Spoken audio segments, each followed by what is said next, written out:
एक बार की बात है, एक छोटे से गांव में एक अजीब घटना हो गई। रात की घंटी के बाद गांव के लोगों की आवाज सुनाई देने लगी, जैसे कोई अजीब चीखें सुनाई दे रही हो। सब लोग अपने घरों में डर से कांप रहे थे।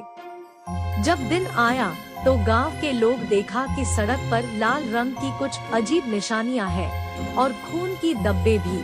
सब लोग डर से डरे हुए थे और कोई भी बाहर नहीं निकल रहा था।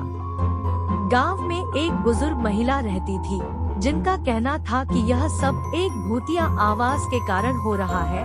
वह कहती थी कि रात्रि में जब चांदनी रात होती है तो वो आवाज सुनाई देती है और उसी समय किसी के दिल की धड़कन से खून का रंग लाल हो जाता है। लोग उस बुजुर्ग महिला की बातों पर हंसते थे, पर वे आवाज और निशानियों की वजह से भी डरे हुए थे।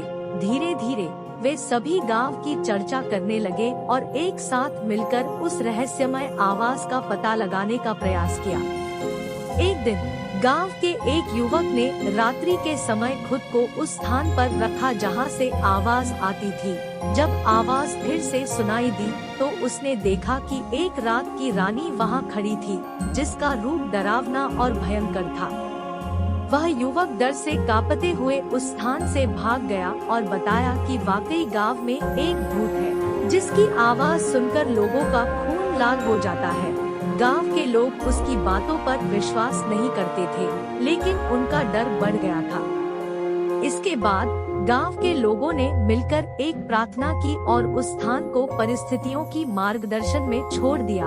जैसे जैसे समय बीता, आवाज कम हो गई और निशानियां भी गायब हो गई। वास्तव में उस आवाज के पीछे का रहस्य बुझ गया। वो एक पक्षी था जिसकी आवाज रात्रि में ऐसी गूंज बनाती थी जो लोगों के दिल की धड़कन को तेज कर देती थी।